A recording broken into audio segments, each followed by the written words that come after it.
पौषपुत्रदा एकादशी व्रत 10 जनवरी शुक्रवार को है। इसे वैकुंठ एकादशी भी कहते हैं। इस व्रत को करने से भगवान विष्णु की कृपा से सुयोग्य संतान, पुण्य और मोक्ष की प्राप्ति होती है। काशी के ज्योतिषाचार्य चक्रपाणि भट्ट से जानते हैं। पौषपुत्रदा एकादशी की व्रत कथा। पौषपुत्रदा एकादशी 2025 मुहूर्त और पारण समय।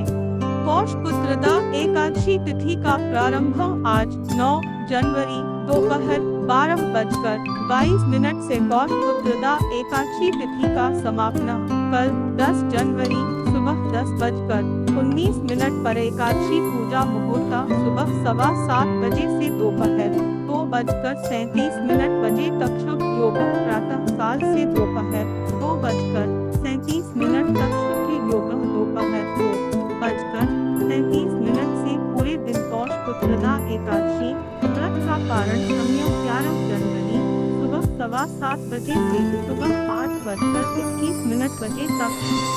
पौषपुत्रदा एकादशी व्रत कथा। एक बार युधिष्ठिर ने भगवान श्री कृष्ण से पौष माह के शुक्ल पक्ष की एकादशी के व्रत विधान के बारे में बताने का निवेदन किया। इस पर भगवान श्री कृष्ण ने कहा कि इसे पौषपुत्रदा एकादशी के नाम से जानते हैं।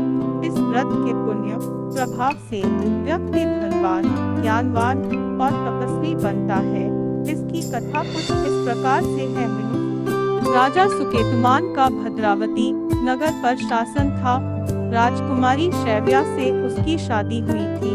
उसके जीवन में सुख, समृद्धि, धन और वैभव की कोई कमी नहीं थी। उसकी प्रजा भी खुशहाल थी। राजा सुकेतुमान अपनी प्रजा की देखभाल संतान की तरह करता था, लेकिन विवाह के काफी समय बाद भी उसे संतान सुख प्राप्त नहीं था। उसने काफी उपाय और प्रयास किए, लेकिन कोई पुत्र नहीं हुआ।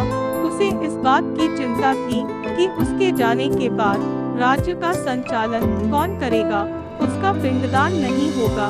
इन सब बातों को सुनकर राजा सुकेतुमान और रानी शैव्या दुखी रहते थे। कई बार राजा सुकेतुमान के मन में आत्महत्या तक के भाव आते थे। इस दुख के कारण अब उसका मन राजपाट में नहीं लगता था। एक दिन वह अपना महल और राजपाट त्याग कर जंगल की ओर चला गया। काफी समय तक पैदल चलने के बाद वह एक सरोवर के पास पहुंचा। वहां पर वह एक पेड़ के नीचे बैठ गया। उसने देखा कि पास में ही एक आश्रम है। वह उठा और उस आश्रम में गया। उसने ऋषियों को देखकर प्रणाम किया और अपना परिचय दिया। ऋषियों ने राजा सुकेतुमान से आने का कारण पूछा तो उसने अपने मन की पीड़ा बताई। उसने उनसे इसका निवारण का उपाय पूछा। ऋषियों ने बताया कि पौष शुक्ल एकादशी आने वाली है। तुम उस दिन विधि विधान से व्रत रखकर भगवान श्री नारायण की पूजा करो। इस व्रत को करने से अवश्य ही तुम्हें योग्य पुत्र की प्राप्ति होगी, क्योंकि यह पुत्रदा एकादशी है। इस बात को सुनकर राजा सुकेतुमान का मन खुश हो गया, जैसे पल भर में उसके दुखों का अंत हो गया हो। राजा सुकेतुमान अपने महल वापस आ गया। पौष शुक्ल एकादशी के दिन उसने व्रत रखा और विधि विधान से भगवान नारायण की पूजा की। ऋषियों के बताए गए नियमों का पालन किया और रात्रि जागरण किया। अगले दिन दान करने के बाद पारण करके व्रत को पूरा किया। कुछ समय बीतने के बाद रानी शैव्या गर्भवती हुई।